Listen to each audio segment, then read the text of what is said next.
ठीक है, तो देखते हैं हम लोग।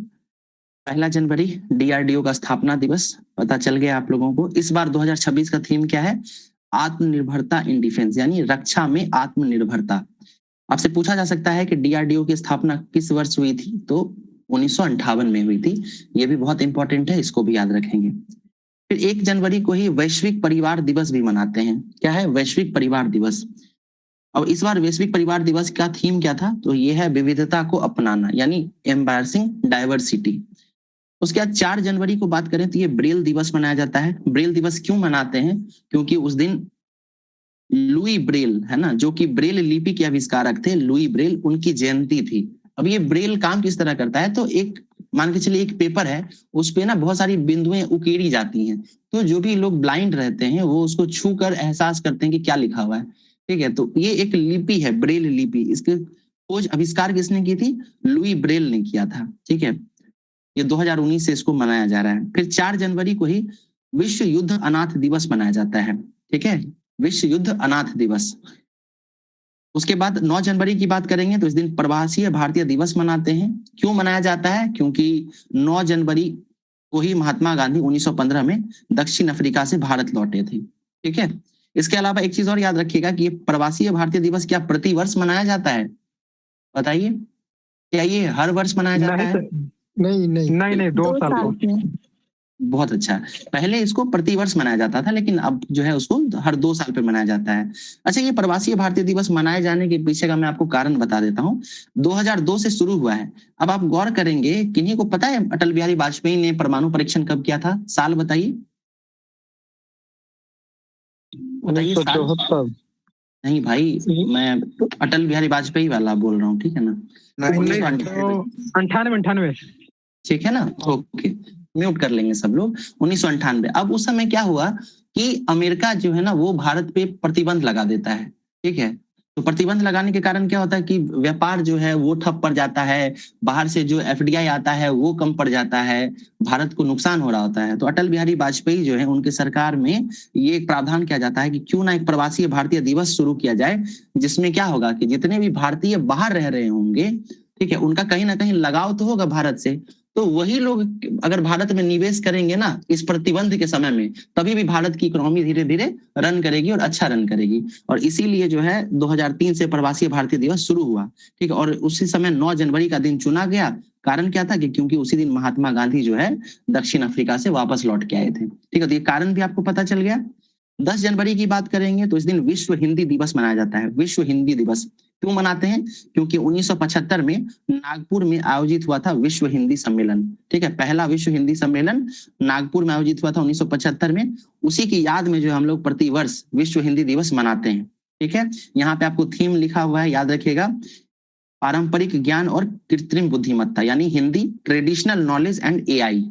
आगे चलते हैं। 12 जनवरी को क्या मनाते हैं? राष्ट्रीय युवा दिवस। क्यों मनाते हैं? क्योंकि इसी दिन महान विचारक और दार्शनिक स्वामी विवेकानंद की जयंती है। ठीक है, इसी दिन हम लोग राष्ट्रीय युवा दिवस मनाते हैं। उसके बाद यहाँ थीम लिखा हुआ है, स्वयं को जागृत करें, विश्व पर प्रभाव डालें, यानी ignite the self impact the world. अगला है 15 जनवरी। 15 जनवरी को भारतीय थल सेना दिवस मनाते हैं। भारतीय थल सेना दिवस क्यों मनाते हैं? थल सेना दिवस क्योंकि उसी दिन फील्ड मार्शल KM करियप्पन द्वारा 1949 में भारतीय सेना की कमान संभाली गई थी। ठीक है, KM करियप्पन के द्वारा जो है 1949 में भारतीय सेना की कमान संभाली गई थी, इसीलिए हम लोग 15 जनवरी को भारतीय थल सेना दिवस मनाते हैं। ओके, 23 जनवरी की बात करेंगे, इस दिन पराक्रम दिवस मनाया जाता है। स्वतंत्रता सेनानी थे नेताजी सुभाष चंद्र बोस, उनकी जयंती रहती है। ठीक है, फिर 24 जनवरी को राष्ट्रीय बालिका दिवस मनाया जाता है। इस बार की थीम क्या थी? Empowering girls for the sustainable future. 24 जनवरी को ही अंतरराष्ट्रीय शिक्षा दिवस भी मनाया जाता है। ठीक है, इसका थीम क्या है? लर्निंग फॉर लास्टिंग पीस, अस्थायी शांति के लिए सीखना। 25 जनवरी को राष्ट्रीय मतदाता दिवस मनाते हैं।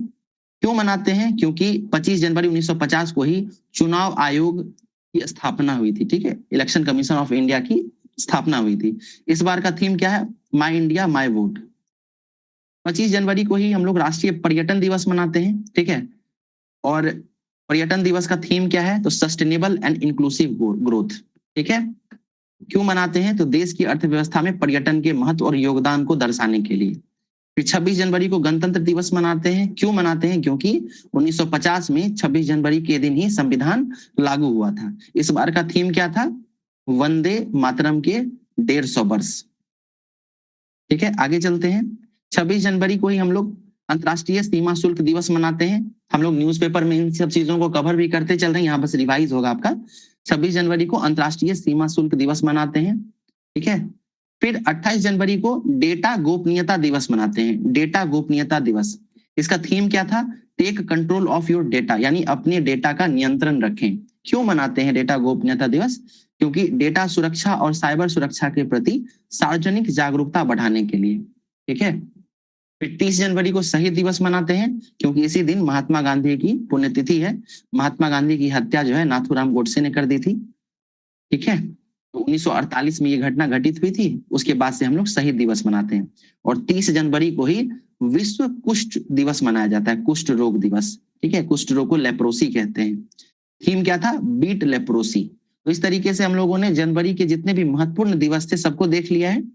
ठीक है, इसमें से अगर बहुत ज्यादा इंपॉर्टेंट की बात करें तो 1 जनवरी को DRDO दिवस याद रखना है। 4 जनवरी को ब्रेल दिवस याद रखना है। 9 जनवरी को प्रवासी भारतीय दिवस याद रखना है। 10 जनवरी को विश्व हिंदी दिवस याद रखना है। 12 जनवरी को राष्ट्रीय युवा दिवस याद रखना है। 15 जनवरी को भारतीय थल सेना दिवस याद रखना है। 23 जनवरी को पराक्रम दिवस याद रखना है। 24 जनवरी को राष्ट्रीय बालिका दिवस याद रखना है। 25 जनवरी को राष्ट्रीय मतदाता दिवस याद रखना है। 26 जनवरी को गणतंत्र दिवस याद रखना है। फिर 28 जनवरी को डेटा गोपनीयता दिवस याद रखना है। और 30 जनवरी को शहीद दिवस रखना है याद। ठीक है, तो जितने भी थे वो मैंने सब बता ही दिया। इसके अलावा जो ज्यादा इंपॉर्टेंट है उसको मैंने बाद में भी आपको बता दिया है। तो उस वीडियो को अगर आप 1 से 2 बार देखेंगे तो वहां आपको इजिली रिवाइज भी हो जाएगा। अब हम लोग पद्म पुरस्कार को देखेंगे। तो पद्म पुरस्कार की घोषणा जो है ये गणतंत्र दिवस की संध्या से पूर्व जो है किया जाता है। यानी 26 तारीख को हम लोग गणतंत्र दिवस मनाते हैं, तो हर साल 25 दिसंबर को ये अनाउंस किया जाता है। ठीक है, पद्मा अवार्ड्स कब अनाउंस किया जाता है? 25 जनवरी को। ठीक है, अब इस बार जो है कुल 131 लोगों को पद्म पुरस्कार देने की घोषणा की गई है, जिसमें से 5 पुरस्कार जो है पद्म विभूषण, 13 पद्म भूषण और 113 पद्मश्री दिए जाएंगे। ठीक है, अब हम लोग सबसे पहले बिहार के जो पद्मश्री विजेता हैं उनको देखेंगे, क्योंकि हम लोग बिहार के निवासी हैं और बिहार से संबंधित जो एग्जाम होगा उसमें यहाँ से प्रश्न आने की संभावना बहुत ज्यादा होती है। तो पहले हम लोग ये 3 लोगों को देख लेंगे, जो 3 बिहार के व्यक्तियों को अवार्ड दिया गया है। उसके बाद फिर हम लोग इन सबको भी, बाकी लोगों को भी डिटेल में देखेंगे। तो बिहार के 3 पद्मश्री विजेताओं के बारे में पहले देखेंगे। पहले व्यक्ति हैं श्री भरत सिंह भारती। नाम क्या है? श्री भरत सिंह भारती। ये भोजपुरी लोक संगीत से जुड़े हुए हैं। इनका मूल स्थान या बर्थ का प्लेस अगर पूछा जाएगा तो ये भोजपुर आरा के रहने वाले हैं। ठीक है, इनका योगदान क्या है? तो यह 6 दशकों से भोजपुरी लोक संगीत की सेवा दे रहे हैं। इसके अलावा भोजपुरी की दुगोला गायन शैली और निर्गुण गीतों को इन्होंने लोकप्रिय बनाया है। ठीक है, तो दुगोला गायन शैली आप लोग याद रखेंगे। उसके बाद इन्होंने पारंपरिक धुनों का संरक्षण किया और भोजपुरी गीतों में अश्लीलता के मुखर विरोधी रहे हैं। तो भोजपुरी संगीत में जो अश्लीलता दिखाई जाती है हाल के दिनों में, तो उसके ये विरोधी रहे हैं। उसके बाद इन्होंने अपने गांव में संगीत कला मंदिर की स्थापना भी की थी। ठीक है, तो पूछा जा सकता है ये संगीत कला मंदिर की स्थापना किनके द्वारा की गई? तो ये भरत सिंह भारती के द्वारा कहाँ किया गया है? भोजपुर में किया गया है। ठीक है, और इसके अलावा इनके मुख्य कार्य की बात करेंगे तो इन्होंने नोनउर घराना को विकसित किया है। ठीक है, नाम क्या है? नोनउर घराना। अगले व्यक्ति हैं श्री विश्वबंधु। अगले व्यक्ति हैं श्री विश्वबंधु। तो ये मरणोपरांत इनको मिला है, इनकी मृत्यु हो गई थी मार्च 2025 में। ठीक है, मार्च 2025 में इनका निधन हो गया 95 वर्ष की उम्र में। तो इनका मूल स्थान कहाँ है? पटना। पटना के निवासी हैं ये।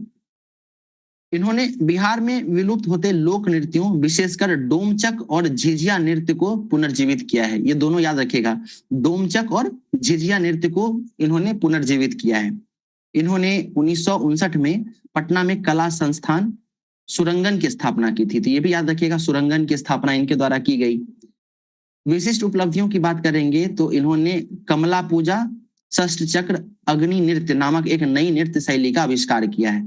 ठीक है, तो बैक ऑफ माइंड ये सारी चीजें अगर रहेंगी ना तो काम आएगा कभी ना कभी, ठीक है। इसलिए मैं ये सारी चीजें बता देता हूँ। जब आप लोग कहीं बीपीएससी वगैरह का एग्जाम देंगे तो वहां पे इस तरीके का स्टेटमेंट बेस्ड क्वेश्चन देता है। इवन जो बीएसएससी सीजीएल का एग्जाम होता है, बीएसएससी सीजीएल का, उसमें भी पद्मश्री से जुड़ा हुआ एक प्रश्न जरूर पूछता है, ठीक है। अब गौर कीजिएगा क्या होता है ना कि अब चाहे बिहार दरोगा का एग्जाम ले लें या बीएसएससी सीजीएल का ले लीजिए, तो जो भी एग्जाम मल्टीपल शिफ्ट में होता है, मल्टीपल शिफ्ट में होने वाले एग्जाम में ना पद्मश्री या इस तरह का पद्म विभूषण, इन सबसे प्रश्न पूछने की संभावना ज्यादा होती है, ठीक है ना। तो इसलिए जो है हमारे लिए बहुत इंपॉर्टेंट हो जाता है। पहले हम लोगों ने देखा श्री भरत सिंह भारती को, फिर हम लोगों ने श्री विश्व बंधु को देखा, फिर अब हम लोग लास्ट में देखते हैं डॉक्टर गोपाल जी त्रिवेदी को। इनको विज्ञान और इंजीनियरिंग के क्षेत्र में अवार्ड मिला है, खास करके ये कृषि से जुड़े हुए रहे हैं, कृषि क्षेत्र से, ठीक है। इनका योगदान क्या रहा है, तो ये जो डॉक्टर राजेंद्र प्रसाद केंद्रीय कृषि विश्वविद्यालय है पूसा में, उसके पूर्व कुलाधिपति रहे हैं, सॉरी इसके पूर्व कुलपति रहे हैं, ठीक है, चांसलर रहे हैं ये। इसके अलावा लीची के बागों में जो कैनपी मैनेजमेंट होता है, यानी लीची का पेड़ किस तरीके से बढ़ेगा, उसका डेवलपमेंट कैसे हो, उस पर इन्होंने अपना शोध भी किया था। और मतलब आप कह सकते हैं कि जो मुजफ्फरपुर का शाही लीची है ना, उसके डेवलपमेंट में, उसके विकास में इनका योगदान रहा है। इसके अलावा उत्तर बिहार में जो जल जमाव वाले क्षेत्र हैं, जहाँ पे सिंघाड़ा और मखाना की खेती होती है, ठीक है, तो उसको भी प्रोत्साहित करने का काम इनके द्वारा किया गया था, ठीक है। तो ये याद रखिएगा, 3 व्यक्ति बहुत इंपॉर्टेंट हैं। पहले कौन से हैं, भरत सिंह भारती, भोजपुर लोक संगीत से जुड़े हुए हैं। दूसरे हैं श्री विश्व बंधु, ये लोक नृत्य से जुड़े हुए हैं, डोमचक नृत्य और झिझिया नृत्य को इन्होंने पुनर्जीवित किया है। और अंत में डॉक्टर गोपाल जी त्रिवेदी हैं, और ये कृषि वैज्ञानिक रह चुके हैं, पूसा के जो कॉलेज है एग्रीकल्चर कॉलेज, उसके कुलपति रह चुके हैं, ठीक है। और मखाना, सिंघाड़ा या फिर लीची के जो खेती बिहार में बढ़ रही है, फल फूल रही है, उसके पीछे इनका योगदान रहा है, ठीक है। तो बिहार के पद्मश्री विजेताओं का बात हम लोग कर चुके हैं। अब हम लोग पद्म विभूषण की बात करते हैं। तो इस बार कुल 5 व्यक्तियों को पद्म विभूषण दिया गया था। सबसे पहला धर्मेंद्र के बारे में बात करते हैं। तो धर्मेंद्र काफी पॉपुलर रहे हैं, ये एक्टर हैं, ठीक है। तो इनका क्षेत्र क्या है, कला से है। फिर केटी थॉमस हैं। केटी थॉमस जो है ये जज रह चुके हैं, पूर्व में न्यायाधीश, तो ये सार्वजनिक मामले के क्षेत्र में इनको ये अवार्ड दिया गया है। फिर एन राजम की बात करेंगे तो ये वायलिन वादक हैं, वायलिन वादक, ये उत्तर प्रदेश से हैं। एन राजम इनका नाम है, तो कला के क्षेत्र में इनको मिला है। फिर पी नारायणन की बात करेंगे तो पी नारायणन जो है वो केरल के रहने वाले हैं, और इनको साहित्य और शिक्षा के क्षेत्र में मिला है। फिर वी एस अच्युतानंद की बात करेंगे तो इनको मरणोपरांत मिला है, इनका डेथ हो गया था 2025 में। तो इनको सार्वजनिक मामलों के क्षेत्र में पद्म विभूषण दिया गया। अब गौर करेंगे कि 3 व्यक्ति जो हैं इन केरल के रहने वाले हैं जिनको पद्म विभूषण मिला है। उसके बाद धर्मेंद्र की बात करेंगे तो ये कला सिनेमा से जुड़े हुए हैं। केटी थॉमस न्यायपालिका से जुड़े हुए हैं। एन राजम ये वायलिन वादक हैं। पी नारायणन जो है ये साहित्य और शिक्षा से जुड़े हुए हैं। और वी एस अच्युतानंद जो है वो सार्वजनिक मामलों के क्षेत्र से जुड़े हुए हैं। तो ये हम लोगों ने पद्म विभूषण देख लिया है। अब पद्म भूषण की बात करेंगे तो कुल 13 विजेता रहे हैं पद्म भूषण के, ठीक है। इसमें सबसे पहले अलका याग्निक का नाम है, बहुत फेमस ये सिंगर रही हैं, कला के क्षेत्र में गायिका रही। फिर मम्मूटी, ये जो है ना मलयालम सिनेमा के बहुत बड़े दिग्गज कलाकार हैं, केरल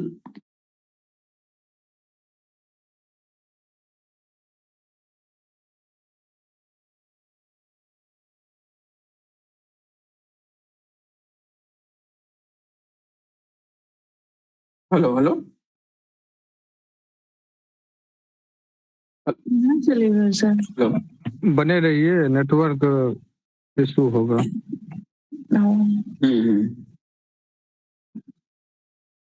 आज सर संडे क्लास करवा रहे क्या, संडे को भी हो रहा है? हाँ मंथली होता है संडे को।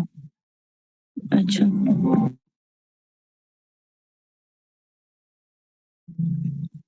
और सर बने रहिए ऑनलाइन पे। हाँ, वो सर नहीं बोले थे कि क्यूज वगैरह भी डालेंगे, पर डाले नहीं सर। हाँ, हम लोग फिर से नया प्लान बनाए हैं। तो हाँ, सर होमवर्क सीरीज नहीं करवाते हैं। हाँ अब कल से होगा, कल। पद्म भूषण विजेताओं को हम लोग देख रहे थे। तो सबसे पहले अलका याग्निक थी, कला के क्षेत्र से जुड़ी हुई हैं, प्रसिद्ध सिंगर हैं, ठीक है। फिर मम्मूटी जो है ये मलयालम सिनेमा से जुड़े हुए हैं और अभिनेता हैं। उसके बाद उदय कोटक की बात कर रहे थे, तो उदय कोटक जो है वो आपको व्यापार और उद्योग से जुड़े हुए हैं, ठीक है। और जो कोटक महिंद्रा बैंक है उसके संस्थापक हैं। फिर विजय अमृतराज जो है ये टेनिस प्लेयर हैं, खेल से जुड़े हुए हैं, वर्तमान में ये अमेरिकी नागरिकता ले चुके हैं। फिर पीयूष पांडे, इनको मरणोपरांत दिया गया है कला के क्षेत्र में। शिबू सोरेन बहुत इंपॉर्टेंट है, झारखंड के पूर्व मुख्यमंत्री रह चुके हैं। फिर डॉक्टर नोरी दत्तात्रेय टुडू, ये चिकित्सा के क्षेत्र से जुड़े हुए हैं, ऑन्कोलॉजी विभाग से जुड़े हैं, अमेरिकी नागरिक हैं। फिर कल्लीपट्टी रामासामी पलानी स्वामी, ये चिकित्सा के क्षेत्र में है। फिर SKM मैलांधन, ये सामाजिक कार्य से जुड़े हुए हैं, ठीक है, तमिलनाडु के रहने वाले हैं। फिर शतावधानी R गणेशन, ये जो है कला के क्षेत्र से जुड़े हुए हैं, कर्नाटक के हैं। फिर VK मल्होत्रा, ये सार्वजनिक मामले से जुड़े हुए हैं। और वेलापल्ली नटेशन, ये सार्वजनिक मामले से जुड़े हुए हैं, ठीक है। तो कुछ नाम बहुत डिफिकल्ट है, इसमें से जो जो इंपॉर्टेंट है जो बिल्कुल याद रखिएगा, जिसमें अलका याग्निक, ममूटी, फिर उदय कोटक, विजय अमृतराज, भगत सिंह केसियारी, फिर शिबू सोरेन, ठीक है। फिर इनका नाम याद रखिएगा शतावधानी R गणेश, ये सब बहुत इंपॉर्टेंट है। 13 नहीं भी याद हो तो कुछ जरूर याद होना चाहिए, ताकि जब एग्जाम में पूछे तो हम लोग एलिमिनेट करके भी कुछ क्वेश्चंस बना सकें, ठीक है। अब हम लोग पद्मश्री देखते हैं। पद्मश्री में टोटल 113 विजेता दिए हैं, तो सबको याद रखना इम्पॉसिबल है। तो कुछ बहुत इंपॉर्टेंट जो है, जो एग्जाम में पूछा जाता है और हाल फिलहाल के एग्जाम में जो ट्रेंड रहा है, किस विभाग से पूछा जाता है, उसको मैं यहाँ पे लेके आया हूँ। तो खेल जगत से रोहित शर्मा को मिला है, ये क्रिकेट से जुड़े हुए हैं, भारतीय कप्तान रह चुके हैं। उसके बाद हरमनप्रीत कौर, ये भारतीय महिला क्रिकेट टीम की कप्तान है, ठीक है। अभी 50-50 ओवर वाला जो वर्ल्ड कप हुआ था, जिसकी मेजबानी भारत और श्रीलंका ने की थी, उसमें भारत विजयी रहा था। तो इसी कारण जो है हरमनप्रीत कौर को पद्मश्री दिया गया है। फिर सविता पुनिया की बात करेंगे, ये हॉकी से जुड़ी हुई हैं। फिर बलदेव सिंह, ये खेल से जुड़े हुए हैं। उसके बाद कला और सिनेमा से देखिएगा तो प्रसेनजीत चटर्जी, ठीक है, तो ये पश्चिम बंगाल से जुड़े हुए हैं। फिर सतीश शाह, ये कॉमेडियन हुआ करते थे, बहुत फेमस थे, इनका निधन हो गया तो इनको भी दिया गया है। फिर अनिल कुमार रस्तोगी, ये भी रंगमंच के बहुत बड़े कलाकार थे, उत्तर प्रदेश से जुड़े हुए हैं, ठीक है। फिर विज्ञान के क्षेत्र की बात करेंगे तो वी कामकोटी जो है, इनको दिया गया है, ये IIT मद्रास के निदेशक रह चुके हैं, IIT मद्रास के निदेशक। इसके अलावा एक व्यक्ति और हैं, प्रोफेसर ममीडाला जगदीश कुमार, है ना। ये क्यों फेमस है? क्योंकि ये UGC के पूर्व अध्यक्ष रह चुके हैं। UGC अभी वर्तमान में चर्चा में भी बना हुआ है, इसको हम लोगों ने देखा भी, अभी चर्चा भी करेंगे, ठीक है। फिर सामाजिक कार्य के क्षेत्र में सुश्री SG सुलीलम्मा को मिला है, ठीक है, सुशीलम्मा, सामाजिक कार्यकर्ता हैं, कर्नाटक की। तो अभी मैंने कुछ छांट के लाया है, ठीक है, बाकी जो धीरे धीरे अलग अलग वीडियोस में ना मैं मैक्सिमम पद्मश्री अवार्डीज भी आपको याद करा दूंगा, ठीक है। अभी वन टाइम याद रखिएगा, खेल वाला तो बहुत लोगों को याद भी होगा, ठीक है, सतीश शाह वगैरह बहुत इंपॉर्टेंट है, इसको जरूर याद रखिएगा। बाकी ये PDF मिलेगा तो वहां से आप लोग देखते रहिएगा, रिवाइज करते रहिएगा। अब हम लोग अंतर्राष्ट्रीय खबरों पर आते हैं, ठीक है। तो अंतर्राष्ट्रीय खबरों में सबसे पहला न्यूज क्या है? बांग्लादेश की पूर्व PM खालिदा जिया का निधन हो गया था। हम लोगों ने न्यूज़पेपर में इसको कवर भी किया था। अब खालिदा जिया के बारे में इंपॉर्टेंट क्या है, तो ये बांग्लादेश की पूर्व प्रधानमंत्री तो है ही, इसके अलावा वो बांग्लादेश की पहली महिला प्रधानमंत्री भी थी। इनका आपको ना पार्टी पूछ सकता है, ठीक है, किस पॉलिटिकल पार्टी से थी, तो ये बांग्लादेश नेशनलिस्ट पार्टी से हैं। इसके अलावा इनकी प्रतिद्वंदी कौन थी, तो शेख हसीना थी, जो पिछले साल 7 अगस्त को जो है निर्वासित होकर भारत में रह रही हैं। शेख हसीना की पार्टी कौन सी है? आवामी लीग है। वहीं खालिदा जिया का पॉलिटिकल पार्टी क्या था? बांग्लादेश नेशनलिस्ट पार्टी, BNP, ठीक है।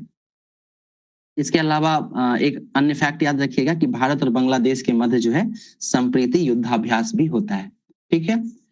अगला इंपॉर्टेंट न्यूज में देखते हैं इजराइल शांति पुरस्कार। तो इस बार का इजराइल शांति पुरस्कार जो है वो डोनाल्ड ट्रंप को दिया गया है, ठीक है, डोनाल्ड ट्रंप को। आपसे ये पूछा जा सकता है कि डोनाल्ड ट्रंप को क्यों दिया गया है, ठीक है। तो दो चीजें चर्चा में रही हैं। पहला तो गजा और इजराइल के बीच शांति समझौता कराने के लिए, लेकिन उनको इसके लिए शांति पुरस्कार नहीं दिया गया है, उनको दिया गया है अब्राहम एकॉर्ड के लिए। अब्राहम एकॉर्ड क्या था?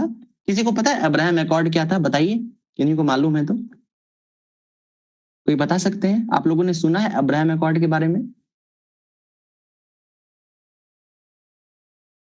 हेलो, अरब देशों जी के साथ जो लिंक था ना, इजराइल और अरब देशों के साथ। बिल्कुल बिल्कुल ठीक कह रहे हैं। देखिए अतीत में ना इजराइल का और जो अरब के देश थे उनका संबंध अच्छा नहीं था। आपको 7 डे वॉर वगैरह पता होगा, 7 दिन का युद्ध, ठीक है, जिसमें इजराइल जो है अकेले ही बहुत सारे अरब देशों के साथ युद्ध लड़ा था और उसमें विजय भी रहा था। लेकिन इसके कारण क्या हुआ है कि अरब देशों के साथ इजराइल का संबंध बहुत निम्न हो गया, अच्छा नहीं रहा। तो फिर अमेरिका जो है वो हस्तक्षेप करते हुए इजराइल और जितने भी अरब देश हैं उन सब के बीच जो है ना एक समझौता कराता है। यही समझौता अब्राहम एकॉर्ड के नाम से जाना जाता है, ठीक है। इसके बाद इजराइल और जो अरब देश हैं उनके बीच संबंध धीरे धीरे बनने शुरू हुए और अब जो है मध्य पूर्व में स्थिति थोड़ी सामान्य हुई। तो वही अब्राहम एकॉर्ड में डोनाल्ड ट्रंप का जो एक महत्वपूर्ण योगदान रहा था, इसी वजह से इजराइल शांति पुरस्कार जो है वो डोनाल्ड ट्रंप को दिया गया है, ठीक है। ये 2020 में हुआ था, ठीक है ना, बहुत पुराना है, बट अभी अवार्ड दिया गया है इनको। अगला न्यूज देखते हैं। बुल्गारिया जो है वो यूरो अपनाने वाला 21वां देश बन गया है। यूरो क्या है? तो जितने भी यूरोपियन कंट्रीज हैं उसमें से बहुत सारे देश जो है ना वो यूरो को अपना मुद्रा मानते हैं। जैसे भारत में रुपया है, उसके अलावा यूएसए में डॉलर है, उसी तरीके से यूरोप में यूरो चलता है, ठीक है, यूरो। और जो देश भी यूरो को अपना मुद्रा के रूप में यूज करते हैं वो सब यूरो जोन में शामिल हो जाते हैं, ठीक है। तो यूरो जोन में शामिल होने वाला 21वां देश कौन है? बुल्गारिया है। आपसे अगर 20वां देश पूछा जाए तो 20वां देश क्रोएशिया याद रखिएगा, ठीक है, क्रोएशिया। इसके अलावा वर्तमान में यूरोपीय संघ में कुल कितने देश हैं? यूरोपियन यूनियन में 27 देश हैं, ठीक है। एक चीज ध्यान रखिएगा कि यूरोपियन यूनियन के सभी देश यूरो को अपनी मुद्रा नहीं मानते हैं। यूरोपियन यूनियन में 27 देश हैं, लेकिन यूरो को अपनी मुद्रा मानने वाले मात्र 21 देश ही, यानी 6 देश वैसे भी हैं जो यूरो को अपनी मुद्रा नहीं मानते हैं। तो यहाँ से एक ट्रिकी क्वेश्चन बनाया जा सकता है, ठीक है, तो याद रखिएगा। अगला है भारत EU व्यापार समझौता। तो मैंने इसके बारे में आपको बताया भी था, डेली न्यूज़पेपर में हम लोग कवर कर रहे थे कि भारत और यूरोपियन यूनियन के बीच व्यापार समझौता जो है वो 27 तारीख को हो गया। इसके अलावा यूरोपियन यूनियन की जो अध्यक्ष रही हैं उर्सुला वॉन डर लेyen, उन्होंने इसको मदर ऑफ ऑल डील बताया था, मदर ऑफ ऑल डील, ठीक है। तो उसी के बारे में ये न्यूज है। इसके अलावा यूरोपियन यूनियन जो है ना वो सिर्फ भारत के साथ ही फ्री ट्रेड एग्रीमेंट नहीं किया है, बल्कि साउथ अमेरिका जो कॉन्टिनेंट है, जो महादेश है दक्षिणी अमेरिका, वहां के बहुत सारे देशों के साथ भी जो है फ्री ट्रेड एग्रीमेंट किया है, ठीक है, जिसमें से ब्राजील है, अर्जेंटीना है, उरुग्वे है, पराग्वे है। तो इन सब के साथ जो है यूरोपियन यूनियन ने जो है अपना फ्री ट्रेड एग्रीमेंट किया है।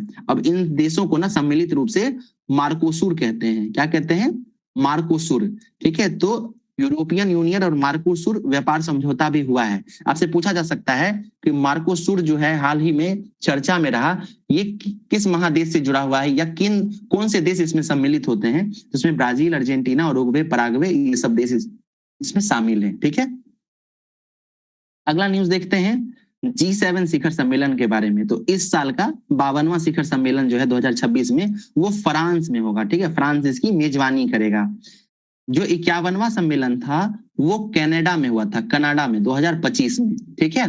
तो 2026 में जो है ये 52वां संस्करण फ्रांस में होगा। आप ये बताएं कि क्या भारत G7 शिखर में सदस्य है? क्या G7 का सदस्य है?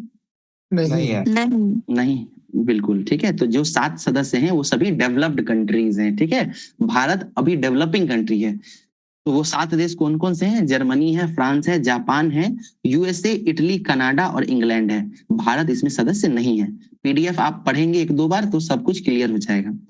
फिर अगला है संयुक्त राष्ट्र सुरक्षा परिषद, यूनाइटेड नेशंस सिक्योरिटी काउंसिल। कल हम लोगों ने क्लास में यूनाइटेड नेशंस के सभी जो बॉडीज हैं उसके चर्चा भी की थी। तो उसी का एक बॉडी है सिक्योरिटी काउंसिल। इसमें 5 जो है ना अस्थायी सदस्य होते हैं, ठीक है, परमानेंट 5। 5 परमानेंट कौन कौन से थे बताइए, आप लोगों को याद है तो? 5 देश जो परमानेंट हैं। रूस, USA, चाइना, इंग्लैंड, ठीक है, और हाँ, फ्रांस। तो ये 5 देश परमानेंट है। इसके अलावा 10 देश जो होते हैं ना वो नॉन परमानेंट होते हैं, और ये 10 देश जो है हर साल जो है ना बदलते हैं, ठीक है। 5 देश इस साल बदलेगा, 5 देश अगला साल बदलेगा, और हर 2 वर्ष के लिए जो है ये 5-5 देश जो है इसमें सदस्य रहता है। तो 2026-27 के लिए 5 देशों को अस्थायी सदस्य चुना गया है। ये 5 देश कौन है? बहरीन, कोलंबिया, कांगो, लातविया और लाइबेरिया, ठीक है। तो इसको याद रखिएगा। 5 अस्थायी सदस्य, पता ही जी, बताइए सर। ये वीटो पावर तो ये 5 अस्थायी सदस्य के पास है, क्या अस्थायी सदस्य के पास वीटो पावर होता है? नहीं होता है, सिर्फ स्थायी सदस्यों के पास ही वीटो पावर होता है। ठीक है, यहाँ लिख भी दिया गया है, देखिए यूनाइटेड नेशन सिक्योरिटी काउंसिल में 5 सदस्य को जो है वीटो पावर है।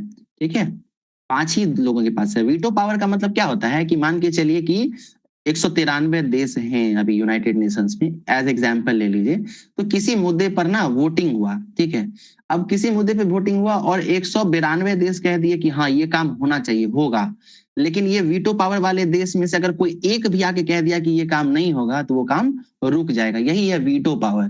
ठीक है, तो ये कहीं ना कहीं बहुत ज्यादा शक्ति दे देता है इन 5 देशों को। ठीक है, यही है वीटो पावर। ठीक है, आगे चले, जी आगे चलते हैं। अगला न्यूज है शांति वार्ता। शांति वार्ता किनके बीच हो रहा है तो आपको पता होगा, रूस यूक्रेन के मध्य युद्ध हो रहा है बहुत लंबे समय से, 2023 से ही, और इसके लिए शांति वार्ता यानी मध्यस्थता करने के लिए यूनाइटेड स्टेट्स ऑफ अमेरिका आया है। डोनाल्ड ट्रंप जो है वो आए हुए हैं। तो शांति वार्ता के रूप में जो है ना, पहले दौर की वार्ता अबू धाबी में हुई है। ठीक है, यूएई के अबू धाबी में। आपसे पूछा जा सकता है कि भारत यूक्रेन के मध्य रूस यूक्रेन के मध्य जो शांति वार्ता हो रही है या हुई, उसका पहला चरण, पहला दौर कहाँ हुआ, तो ये अबू धाबी यूएई में हुआ। इस तरह का प्रश्न बहुत ज्यादा पूछता है। ठीक है, क्योंकि ये सारी चीजें ना दिमाग से निकल जाती हैं।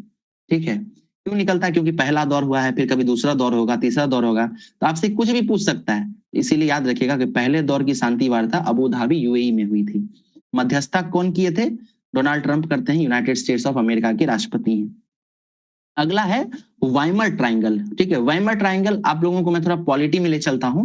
जर्मनी का जो संविधान था ना, जर्मनी का संविधान, उसको क्या कहते हैं, उसको वाइमर ट्रायंगल कहते हैं। वाइमर जो था ना वहां का, जी, वेमर कॉन्स्टिट्यूशन ऑफ जर्मनी ना, बहुत बढ़िया है ना, वेमर कॉन्स्टिट्यूशन ऑफ जर्मनी कहते हैं, जिसके बारे में हम लोग पढ़ते हैं कि हम लोगों ने वहां से इमरजेंसी प्रोविजंस लिए हैं, है ना, आपातकालीन प्रबंध वहीं से लिए हैं। ठीक है, तो वही वाइमर ट्रायंगल जो है ना, आप गौर कीजिएगा कि उसके आसपास के देश जो हैं वो इसमें शामिल हैं। ट्रायंगल मतलब 3 देश, तो वाइमर मतलब समझ गए जर्मनी का संविधान। तो वाइमर ट्रायंगल में कौन है, जर्मनी है, फ्रांस है और पोलैंड है। ये तीनों पड़ोसी देश हैं। ये त्रिपक्षीय समूह है, तीनों मिलकर वाइमर ट्रायंगल का गठन करते हैं। और इस बार जो है वाइमर ट्रायंगल का जो मीटिंग चल रहा था उसमें भारत सरकार भी पहली बार इस बैठक में भाग लिया है। तो आपसे पूछ सकता है कि वाइमर ट्रायंगल में कौन सा देश सम्मिलित नहीं है ना। ऑप्शन दे देगा ब्रिटेन, जर्मनी, फ्रांस, पोलैंड। तो इसका उत्तर क्या होगा, है ना, ब्रिटेन उसमें शामिल नहीं है, तो अब बताएंगे ब्रिटेन। याद रखिएगा वाइमर ट्रायंगल में जर्मनी, फ्रांस और पोलैंड शामिल है।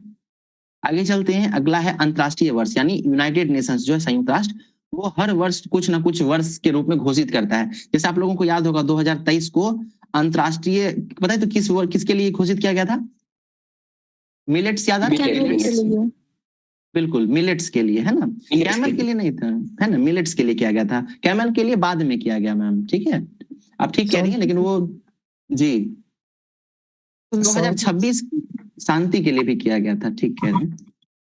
तो 2026 के लिए जो है ना अंतरराष्ट्रीय वर्ष घोषित किया गया है। क्यों किया गया, इंटरनेशनल ईयर ऑफ रैंगलैंड्स एंड पेस्टोलाइट्स, यानी रेजिलेंट्स और चरवाहों का अंतरराष्ट्रीय वर्ष। ठीक है, तो ये पूछा जा सकता है यूनाइटेड नेशंस ने 2026 को किस वर्ष के रूप में घोषित किया है, तो आप लोग ये याद रखेंगे।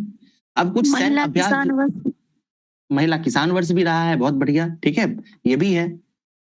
अगला देखिए, सैन्य अभ्यास और अभियान जो चर्चा में रहे हैं उसको देख लेते हैं। सबसे पहला है ऑपरेशन ऑब्सोल्यूट रिजॉल्व। ठीक है, तो आप लोगों को पता भी होगा ऑपरेशन ऑब्सोल्यूट रिजॉल्व क्या है। तो अमेरिका ने जो वेनेजुएला के राष्ट्रपति रहे थे निकोलस मादुरो, उनको आधी रात को ही उठा के वो ले गया था अमेरिका। ठीक है, तो उस ऑपरेशन का नाम दिया था ऑपरेशन ऑब्सोल्यूट रिजॉल्व। ठीक है, किसी को इसका डेट पता है किस तारीख को हुआ था? 3 ठीक है, 3, बढ़िया, 3 जनवरी ना, 3 जनवरी। बहुत बढ़िया। चलिए अगला है चीन, रूस, ईरान, ये तीनों मिलके एक नौसैनिक अभ्यास किया है। चीन, रूस और ईरान मिलके, नाम क्या रखा है उसका, बिल ऑफ पीस 2026। पूछा जा सकता है बिल ऑफ पीस 2026 क्या है, तो बताएंगे ये एक नौसैनिक युद्धाभ्यास है। ठीक है, और कौन से देश इसमें सम्मिलित होते हैं, तो चीन है, रूस है और ईरान है। ठीक है, आप गौर करेंगे कि ईरान के साथ अभी यूएसए का झगड़ा चल रहा है ना। ठीक है, तो इसी को सपोर्ट करने के लिए चीन और रूस जो है क्या कर रहा है, ओमान की खाड़ी के पास एक युद्ध अभ्यास कर रहा है। ठीक है, चलिए अगला न्यूज देखते हैं जो विज्ञान और पर्यावरण से जुड़ा हुआ है। पहला न्यूज क्या है कीड़ों को कानूनी अधिकार देने वाला विश्व का पहला देश बना पेरू। ठीक है, कीड़ा कौन सा है? तो बिना डंक वाली मधुमक्खी। बिना डंक वाली मधुमक्खी को कानूनी अधिकार देने वाला पहला देश बन गया है पेरू। ठीक है, पेरू। पेरू की राजधानी कहाँ है? लीमा है। अच्छा, मैं लास्ट ईयर का एक करंट अफेयर्स आप लोगों से पूछता हूँ। एक देश था विश्व का जिसने एक माउंटेन को, एक पहाड़ को जो है ना कानूनी अधिकार दे दिया था। आपको पता है वो कौन सा देश था? न्यूजीलैंड। अरे वाह, न्यूजीलैंड। बहुत अच्छा। देखते हैं तो इस तरह का न्यूज जो है चर्चा में रहता है और पूछा भी जाता है। तो इस बार मधुमक्खी को, बिना डंक वाली मधुमक्खी को कानूनी अधिकार कौन दे दिया है? तो पेरू दे दिया है। पेरू की राजधानी लीमा है। इसके अलावा यहाँ पे देखिए माचू पिच्चू लिखा गया है। ये एक दर्शनीय स्थल है ना, पर्यटन स्थल है। तो ये बहुत सारे एग्जाम में पूछा जाता था, इसलिए मैंने यहाँ पे इसको ऐड कर दिया है। माचू पिच्चू कहाँ है? पेरू में है। आगे चलते हैं। स्पेस एक्स की एक उपलब्धि आई है। क्या है? तो स्पेस एक्स जो है ना वो इटली का एक पृथ्वी अवलोकन उपग्रह को लॉन्च किया है। अब इटली का उपग्रह, उसका नाम क्या है? कॉस्मो स्काईमेड। कॉस्मो स्काईमेड। इटली की प्रधानमंत्री कौन है? अभी इटली की प्रधानमंत्री बताइए। जॉर्जिया में जॉर्जिया मेलोनी। बहुत अच्छा। ठीक है, तो स्पेस एक्स क्या है? इटली का एक पृथ्वी अवलोकन उपग्रह उसको लॉन्च किया है। नाम क्या है? कॉस्मो स्काईमेड। आपसे ये पूछा जा सकता है कॉस्मो स्काईमेड ये किस देश का उपग्रह है या किसके द्वारा प्रक्षेपित किया गया है? तो ये सब आप लोग याद रखेंगे। आगे चलते हैं। अब हम लोग देखते हैं कुछ अन्य महत्वपूर्ण खबरें जो इंटरनेशनली न्यूज में रही हैं। देखिए, हम लोगों ने ऑस्ट्रेलिया के बारे में पढ़ा था कि ऑस्ट्रेलिया ने 16 वर्ष से कम उम्र के बच्चों पे जो है ना सोशल मीडिया पे प्रतिबंध लगा दिया था। ठीक है, अब इसी तरह का एक न्यूज फ्रांस से आया है, जहां से फ्रांस की संसद ने 15 साल से कम उम्र के बच्चों को सोशल मीडिया का उपयोग करने पर प्रतिबंध लगाने का बिल पारित कर दिया है। ठीक है, तो जिस दिन ये लागू हो जाएगा उस दिन हम लोग उसको डिटेल में पढ़ लेंगे। अभी इतना याद रखिएगा कि फ्रांस जो है ये भी इस तरह का प्रयास कर रहा है। भारत का एक राज्य है जो इस तरह का प्रयास कर रहा है। कौन सा राज्य है? आंध्र प्रदेश। आंध्र प्रदेश। बहुत अच्छा। अच्छा, भारत का एक राज्य है जो तंबाकू को प्रतिबंध किया है। उड़ीसा। कौन सा राज्य? उड़ीसा। हाँ, बहुत अच्छा। अगला है तूफान फर्न। ठीक है, तूफान फर्न कहाँ आया है? तो ये आर्कटिक क्षेत्र में आया है और अमेरिका को बहुत ज्यादा प्रभावित किया है। याद रखिएगा, अमेरिका को प्रभावित कौन किया है? फर्न नाम का तूफान। ठीक है, चिनूक नाम की पवन कहाँ चलती है? चिनूक, बताइए। इसको स्नो ईटर भी कहते हैं, अमेरिका में कहते हैं। बिल्कुल। ब्रिक फिल्डर कहाँ चलती है? ब्रिक फिल्डर अमेरिका में। ठीक है, बताइए। खमसीन कहाँ चलती है? खमसीन पता है? मिस्र में। सिरक्को। मिस्र। बहुत अच्छा भाई, आप लोगों को सब याद है। ठीक है, बहुत अच्छा। आगे चलते हैं। राष्ट्रीय घटनाक्रम देखते हैं कुछ। पहले राष्ट्रीय घटनाक्रम में पहला न्यूज है पहली वंदे भारत स्लीपर ट्रेन। तो भारतीय रेलवे ने अपनी पहली वंदे भारत स्लीपर ट्रेन चलाने की घोषणा की है और ये गुवाहाटी से हावड़ा तक चलेगी। ठीक है, आप गौर करेंगे कि वंदे भारत ट्रेन जो होता है ना वो सीटर होता है, सिर्फ बैठ के जाने वाला होता है, लेकिन पहला स्लीपर ट्रेन भी जो है वो अब चालू कर दिया गया है। ठीक है, रेल मंत्री अश्विनी अमृत वैष्णव। भारत और वंदे भारत में अंतर है क्या? जी जी, बहुत अंतर है, दोनों अलग अलग है। ठीक है, अमृत भारत भी तो स्लीपर ही है ना। हाँ। अमृत भारत आपको- पूरा जनरल है और वंदे जी। भारत पूरा एसी है। ठीक है, तो ये पूछा अमृत जाएगा भारत आपसे में पहले। एसी नहीं है। जी, पूछा जाएगा आपसे कि पहली वंदे भारत स्लीपर ट्रेन कहां से कहां तक चलेगी? तो गुवाहाटी से हावड़ा तक चलेगी। अगला है 8वां वेतन आयोग। ठीक है, तो असम में आपको पता होगा कि इस साल चुनाव होने वाला है और असम ने अपने राज्य में कर्मचारियों को 8वें वेतन आयोग का जो है ना लाभ देने की घोषणा कर दी है। यानी 8वां वेतन आयोग जो है उसको लागू कर दिया है। तो ये देश का पहला राज्य है जो अपने राज्य में इसको लागू किया है। आपसे पूछा जा सकता है 8वें वेतन आयोग की अध्यक्षता कौन कर रही है? समिति की अध्यक्षता नाम पता है तो बताइए। सर वो कोई रंजन करके है ना। रंजना प्रकाश देसाई। ठीक है, रंजना प्रकाश देसाई वो 8वें वेतन आयोग का के लिए जो एक कमेटी बनी है उसकी अध्यक्षता कर रही है। ओके, अगला है पहला सरकारी एआई क्लिनिक। ठीक है, तो पहला एआई सरकारी क्लिनिक कहाँ बना है? तो ये ग्रेटर नोएडा उत्तर प्रदेश में बन रहा है। ये पूछा जा सकता है, एआई के क्षेत्र में बहुत ज्यादा डेवलपमेंट होता है हाल फिलहाल में। याद रखिएगा कि पहला सरकारी एआई क्लिनिक कहाँ खुलेगा? तो ग्रेटर नोएडा उत्तर प्रदेश में खुलने वाला है। अगला है डीप टेक पॉलिसी, बहुत इंपॉर्टेंट है, नाम से क्लियर नहीं हो रहा है कि किस राज्य का है। तो याद रखिएगा डीप टेक पॉलिसी जो है ये तमिलनाडु जो है अपने यहाँ लाया है। ठीक है, तमिलनाडु राज्य में डीप टेक पॉलिसी लागू किया गया है। यह क्या करेगा? तो यह एआई, ब्लॉकचेन और रोबोटिक्स के क्षेत्र में जो है तकनीक और स्टार्टअप्स को बढ़ावा देगा। ठीक है, तो यानी टेक्नोलॉजी के क्षेत्र में कुछ करेगा, डीप टेक पॉलिसीज। जो लोग भी बीपीएससी के लिए तैयारी करेंगे मेंस वगैरह के लिए, तो उनके लिए ये डीप टेक वर्ड बहुत इंपॉर्टेंट है। डीप टेक क्या होता है, ये मेंस में 8 नंबर का प्रश्न पूछा जा सकता है साइंस एंड टेक्नोलॉजी में, तो इसको आप लोग जरूर देख लीजिएगा। जो लोग भी थोड़ा गंभीरता से तैयारी कर रहे होंगे वो लोग। ठीक है, वन लाइनर तो यहाँ कवर हो ही चुका है। अगला न्यूज देखते हैं, पासपोर्ट का अधिकार। तो देखिए अनुच्छेद 21 के तहत जो है ना पासपोर्ट रखने का अधिकार जो है उसको मौलिक अधिकार के रूप में घोषित किया है हमारे सुप्रीम कोर्ट ने। ठीक है, कल ही हम लोगों ने सुप्रीम कोर्ट का एक और निर्णय देखा था। कौन सा मौलिक अधिकार था बताइए? वो अनुच्छेद 21 में मासिक है ना, मासिक धर्म उसको जो है ना फंडामेंटल राइट्स मान लिया गया है। इसके अलावा पासपोर्ट रखने का अधिकार जो है इसको भी फंडामेंटल राइट्स माना गया है। आप लोग एक जजमेंट याद रखिएगा, मेनका गांधी वाद। ठीक है, मेनका गांधी मामला जो है 1978 का है। यहीं से जो है ना अनुच्छेद 21 जो कि प्राण और दैहिक स्वतंत्रता के अधिकार से जुड़ा हुआ है, यहीं से एक्सपेंड होना शुरू हुआ। आप गौर करेंगे जब आप इसको सर्च कीजिएगा ना तो आपको पता चलेगा इसके अंदर बहुत सारे प्रावधान जुड़े हुए हैं, है ना। अभी देखिए मासिक धर्म वाला जुड़ गया, यही पासपोर्ट रखने का अधिकार जुड़ गया, स्वच्छ पर्यावरण का हो गया, स्वच्छ जल का हो गया, सोने का अधिकार है, जीवन साथी चुनने का अधिकार है, राइट टू प्राइवेसी है, निजता का अधिकार है। तो सब जो है आपको अंडर आर्टिकल 21 मिलेगा। तो ये मेनका गांधी वाद के बाद ही जो है इसमें एक्सपेंशन शुरू हुआ, इसमें चीजें जुड़नी शुरू हुई। ठीक है, आगे गोलकनाथ केस पता है आप लोगों को? इसके अलावा एक और केस है केशवानंद भारती। पता है तो केशवानंद भारती केस कब आया था? 1973 में। डेट बताइए। 24 अप्रैल। ठीक है, और ये केशवानंद भारती केस के बाद क्या आया है? बेसिक स्ट्रक्चर डॉक्ट्रिन आया था। बेसिक स्ट्रक्चर को हिंदी में क्या कहते हैं?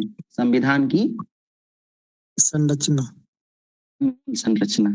ठीक है, चलिए आगे न्यूज देखते हैं। UIDAI का शुभंकर। UIDAI क्या है? तो ये जो है ना आधार कार्ड जारी करने वाला एक वो है, सरकार का बॉडी है। ठीक है, तो UIDAI जो है ना अपना नया मैस्कॉट यानी नया शुभंकर लॉन्च किया जिसका नाम है उदय। ठीक है, तो पूछा जा सकता है उदय किसका मैस्कॉट है, या पूछा जा सकता है UIDAI का नया शुभंकर क्या है? तो याद रखिएगा वो है उदय। ठीक है, आधार 12 अंकों का होता है और ये किस मंत्रालय के अंतर्गत काम करता है? तो इलेक्ट्रॉनिक्स और सूचना प्रौद्योगिकी मंत्रालय के अंदर काम करता है, इंफॉर्मेशन एंड टेक्नोलॉजी मिनिस्ट्री के अंतर्गत। ठीक है, चलिए अगला। अच्छा बताइए तो कौन है अभी ये इलेक्ट्रॉनिक्स और सूचना प्रौद्योगिकी मंत्री? पीयूष गोयल। सिंधिया, बहुत अच्छा। अभी ये चर्चा में रहे थे, क्यों रहे थे? क्योंकि दिसंबर के महीने में जो है क्या हुआ था, एक ऐप था संचार साथी ऐप, है ना। तो सरकार बोल रही थी कि अभी से जितनी भी नई फोन आएंगी मोबाइल फोन उसमें संचार साथी ऐप प्री डाउनलोडेड होगा। तो इसको लेकर काफी विवाद हुआ था। तब जो है ये सूचना प्रौद्योगिकी मंत्री हैं ज्योतिरादित्य सिंधिया, वो सामने आए थे और बोले थे कि ऐसा मतलब कंपलसरी नहीं है। ठीक है, तो वहां से ये चीजें चर्चा में रही थी। संचार साथी ऐप भी आप लोग याद रखिएगा। अब हम लोग रक्षा विज्ञान से जुड़े हुए न्यूज को देखेंगे। पहला है एकीकृत सुरक्षा हब। तो क्या हुआ है कि हमारे गृह मंत्री हैं अमित शाह, उनके द्वारा अंडमान और निकोबार में एकीकृत सुरक्षा हब लॉन्च किया गया है। एकीकृत सुरक्षा हब में क्या होगा? तो इसमें तीनों सेनाओं के साथ साथ जो कोस्ट गार्ड है उसके बीच तालमेल बढ़ाया जाएगा। ठीक है, यानी तीनों सेनाओं के साथ साथ जो कोस्ट गार्ड है ना उसके बीच एक कह सकते हैं कि संबंध बनाने के लिए, बेहतर तरीके से समन्वय हो सके, उसके लिए ये लॉन्च किया गया है। तो आपसे पूछा जा सकता है कि एकीकृत सुरक्षा हब कहाँ बनाया गया है? तो याद रखिएगा ये अंडमान निकोबार में बनाया गया है, पोर्ट ब्लेयर पे। पोर्ट ब्लेयर तो पहले से वहां पे। ठीक है, तो उसमें कुछ रिसेंट में कोई डेवलपमेंट हुआ होगा इसलिए न्यूज में था। ठीक है, तो एक बार रिवाइज हो जाएगा तो कोई प्रॉब्लम नहीं। वहां पे हम थे तब तो वहां पे था ही ये तीनों चारों तो कमांड, चारों तो ये कोस्ट गार्ड भी तो वहीं पे था सर, चारों एक ही कमांड के अंदर आता है। ठीक है, बिल्कुल होगा, है ना। मैं ये बता रहा हूँ कि ये चर्चा में अभी रहा था हाल फिलहाल में। ठीक है, इसलिए यहाँ पे बताया जा रहा है। ओके, सुरक्षा हब। अगला है DRDO। तो DRDO जो है वो पोर्टेबल जल शोधन प्रणाली विकसित किया है। पोर्टेबल जल शोधन यानी वाटर को प्यूरिफाई करने का एक प्रणाली विकसित किया है। तो इसके तहत क्या होगा, जो दुर्गम क्षेत्रों में जो सैनिक तैनात रहते हैं उनके लिए वाटर प्यूरिफाई करना आसान हो जाएगा। ठीक है, DRDO की स्थापना 1 जनवरी 1958 की होती है। इसका आदर्श वाक्य क्या है? वलस्य मूलम विज्ञानम। इसका मतलब बता सकते हैं? वलस्य मूलम विज्ञानम का क्या अर्थ है? पूछा जाता है, एग्जाम में पूछा भी गया था। सुप्रीम कोर्ट का ध्येय वाक्य, डीआरडीओ के ध्येय वाक्य का क्या क्या अर्थ है? वलस्य मूलम विज्ञानम का मतलब बताइए कोई। बल के साथ विज्ञान भी। ऐसा नहीं है, मतलब कि बल जो है ना, बल शक्ति बल का है मूल ना, विज्ञान है। विज्ञान है, विज्ञान से जो है ना बल आएगा, ऐसा कुछ है, ठीक है ना। आगे चलते हैं, सुपर कंप्यूटर, ठीक है। तो सुपर कंप्यूटर, 2 नए सुपर कंप्यूटर जो है राष्ट्र को समर्पित किया गया है। पहला है परम शक्ति और दूसरा है परम रुद्र। तो परम शक्ति जो आईआईटी मद्रास को दिया गया और परम रुद्र आईआईटी पटना को। परम बुद्ध के बारे में आप लोगों को पता होगा, बताइए तो परम बुद्ध कहाँ पे स्थापित किया गया है, किस राज्य में? परम बुद्ध राजस्थान में। नहीं। बिहार में, ठीक है, बिहार में। बिहार का पहला सुपर कंप्यूटर क्या है? परम बुद्ध है, ठीक है। चलिए अगला है सैन्य बटालियन, नाम क्या है? भैरव बटालियन। ये जयपुर में तैनात किया गया है और ड्रोन युद्ध में इसकी विशेषज्ञता रहेगी। आपको पता होगा कि अभी जब ऑपरेशन सिंदूर हुआ था तो उस समय पाकिस्तान के द्वारा बहुत सारा ड्रोन छोड़ा गया था। तो अभी क्या हुआ है कि जयपुर, आप देखेंगे कि ये आपको पाकिस्तान सीमा से सटा हुआ क्षेत्र है, तो वहीं पर जो है ना भैरव बटालियन को स्थापित किया गया है, जो कि ड्रोन युद्ध में विशेषज्ञता रखेगा, ठीक है। अगला है नया एयरबेस। तो भारतीय नौसेना जो है एक नया एयरबेस बना रहा है हल्दिया में, ठीक है, पश्चिम बंगाल के हल्दिया में। कुछ नियुक्ति देख लेते हैं, ठीक है। अब अच्छा ये बताइए तो अभी वर्तमान में केंद्रीय सतर्कता आयुक्त कौन है? सीवीसी अभी कौन है वर्तमान में? प्रवीण श्रीवास्तव का नाम सुने होंगे आप लोग, प्रवीण श्रीवास्तव, ठीक है। तो ये जो सीवीसी है ना, ये 3 बॉडी स्ट्रक्चर है, यानी इसमें 3 लोग होते हैं। एक होता है मुख्य सतर्कता आयुक्त और बाकी 2 सतर्कता आयुक्त होते हैं। तो उसमें से मुख्य सतर्कता आयुक्त आपको पता है प्रवीण श्रीवास्तव है, और एक सतर्कता आयुक्त अभी नए निर्वाचित हुए, उनका नाम है प्रवीण विशिष्ट, ठीक है। नाम क्या है? प्रवीण विशिष्ट। इसके अलावा 16वें वित्त आयोग के अध्यक्ष कौन है? चर्चा में रहते हैं, अरविंद पनगड़िया, याद रखिएगा। फिर AERB है ना, atomic energy regulatory board, atomic energy regulatory board के अध्यक्ष अभी बदले हैं, उनका नाम है AK बाला सुब्रमण्यम, ठीक है, AK बाला सुब्रमण्यम, ठीक है। नेक्स्ट देखते हैं गणतंत्र दिवस परेड के बारे में। तो सर्वश्रेष्ठ झांकी का अवार्ड किसको मिला है? महाराष्ट्र को, ठीक नहीं, महाराष्ट्र को मिला है भाई। हम लास्ट टाइम जब बताए थे ना, तो वो जो था हाँ उड़ीसा बताए थे, लेकिन वो ना अलग श्रेणी में दिया गया था, वो कोई इंडिविजुअल कैटेगरी में था, ठीक है। ये भारत सरकार के द्वारा घोषित किया गया है। तो राज्य की श्रेणी में महाराष्ट्र को मिला है। पहले नंबर पे महाराष्ट्र है, दूसरे नंबर पर जो है जम्मू कश्मीर है। इसके अलावा मंत्रालय की बात कीजिएगा तो संस्कृति मंत्रालय को मिला है, ठीक है। तो राज्य में महाराष्ट्र को और मंत्रालय में संस्कृति मंत्रालय को, ठीक है। थीम क्या था? तो महाराष्ट्र वाले का थीम था गणेश उत्सव और संस्कृति मंत्रालय का थीम था वंदे मातरम के 150 वर्ष। जी कुछ कह रहे थे क्या, बताइए। अभी सर वोटिंग से भी हुआ था, वोटिंग बिल्कुल बिल्कुल, पॉपुलर कैटेगरी और बहुत सारा आ गया है अब तो, ठीक है। तो हम लोग मेन याद रखेंगे, भारत सरकार के द्वारा जो राज्य को दिया गया है वो और किस मंत्रालय को दिया गया है वो, ठीक है। चलिए अगला देखते हैं पद्म विभूषण, ये हम लोग देख चुके हैं, इसको छोड़ देते हैं। धर्मेंद्र को पद्म विभूषण दिया गया था। अशोक चक्र, ठीक है, तो शांति काल का सर्वोच्च वीरता पुरस्कार है, ये शुभांशु शुक्ला को दिया गया है, ठीक है, 26 जनवरी को।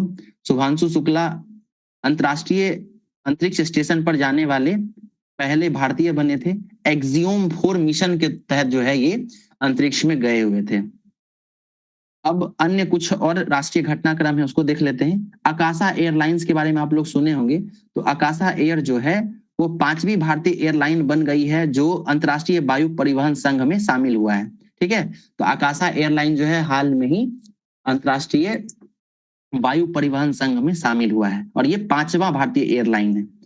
फिर एक पुस्तक का विमोचन हुआ है, बहुत इंपॉर्टेंट किताब है। इसको जो सेना प्रमुख है जनरल उपेंद्र द्विवेदी, उन्होंने लॉन्च किया है। किताब का नाम है रेड लाइंस रीड्रॉन, ठीक है। इसमें जो है ना ऑपरेशन सिंदूर के बारे में बताया गया है, उसी पर आधारित है।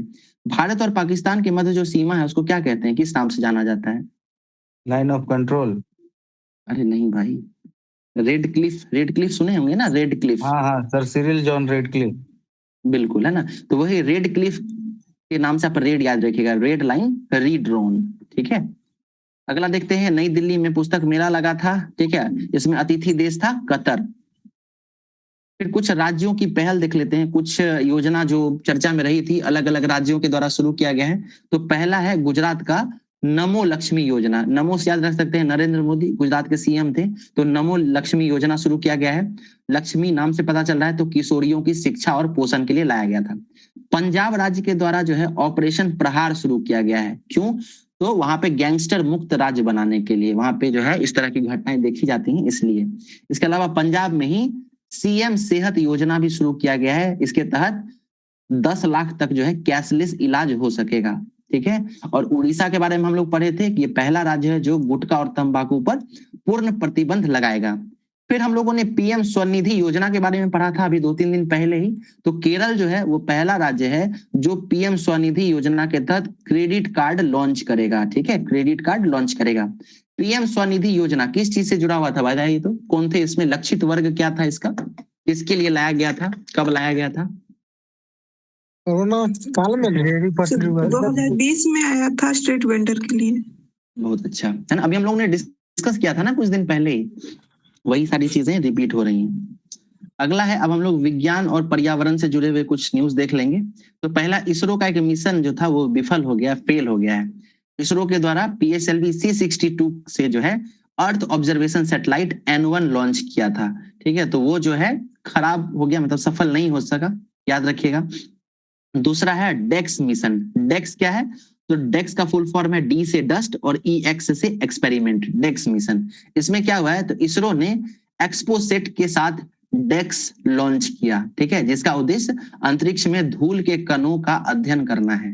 ठीक है, डेक्स मिशन का लक्ष्य क्या है? अंतरिक्ष में धूल के कणों का अध्ययन करना। अगला है निजी अंतरिक्ष पहल। इसको भी हम लोगों ने डिस्कस किया था। ये क्या है? तो इसरो का ही एक बॉडी है।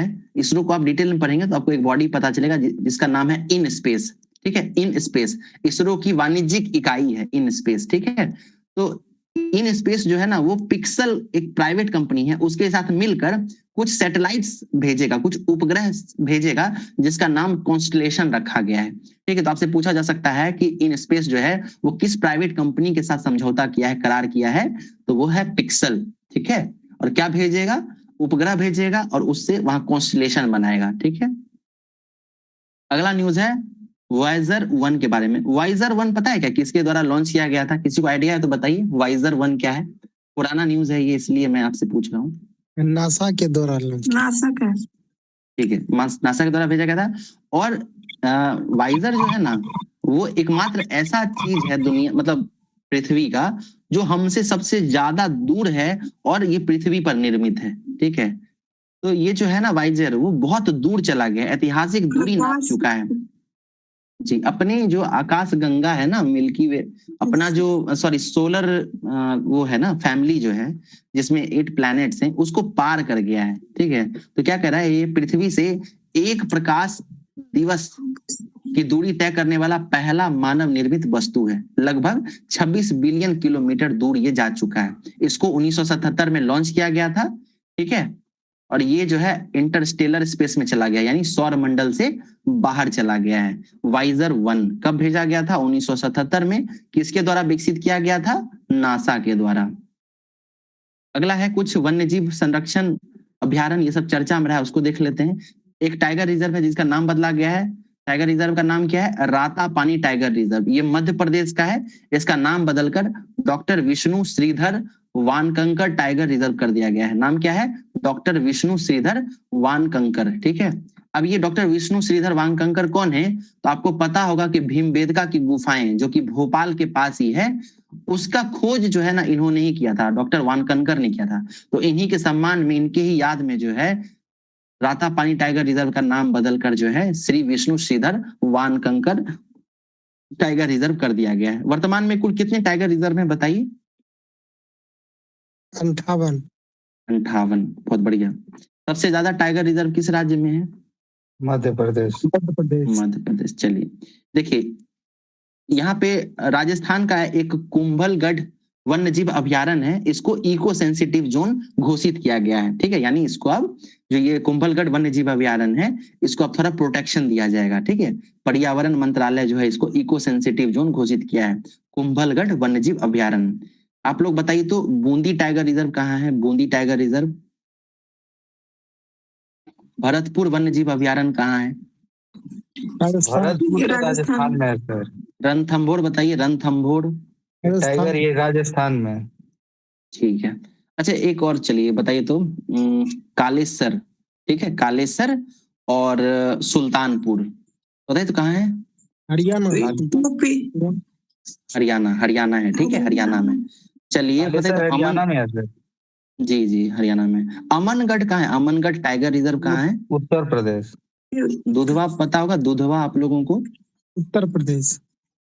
ठीक है। वाल्मीकि कहाँ है? वाल्मीकि बिहार बिहार। में। झारखंड वाला कौन सा है? झारखंड का बता दीजिए। बेतला। बेतला, बहुत अच्छा। चलिए अब देखिए पशु विनिमय, इसका मतलब क्या है कि मध्य प्रदेश और असम जो है ना, दोनों सरकार मिलके एक करार किया है जिसके तहत असम का जो एक सिंघी गैंडा है उसको असम सरकार मध्य प्रदेश को सौंपेगा, ठीक है। तो पूछा जा सकता है कि किन दो राज्यों के मध्य जो है ये समझौता हुआ है, तो असम और मध्य प्रदेश के मध्य हुआ है। सर अब अभी केरल जो इसमें है, भी हुआ है ना, क्या बोलते हैं, झारखंड में और आंध्र प्रदेश में, इसके बीच में भी तो हुआ है वन्य जीव का ये आदान प्रदान करेगा। ठीक है। देखिए केरल जो है वो अपना राज्य सूक्ष्मजीव घोषित किया है, नाम क्या है? बैसिलस सबटिलिस, ठीक है। पूछा जा सकता है कि भारत का कौन सा राज्य है जो राज्य सूक्ष्मजीव घोषित किया है? नाम क्या है? बैसिलस सबटिलिस, ठीक है। और ये भारत का पहला ऐसा राज्य है जो अपने राज्य का पहला सूक्ष्मजीव घोषित किया है। बिहार का राष्ट्रीय पशु कौन है बताइए तो? बिहार का राष्ट्रीय पशु, सॉरी राज्य पशु, राज्य पशु, बिहार का राज्य पशु क्या है? बैल। बैल है। बैल, बैल नहीं, गौर है, ठीक है, गौर।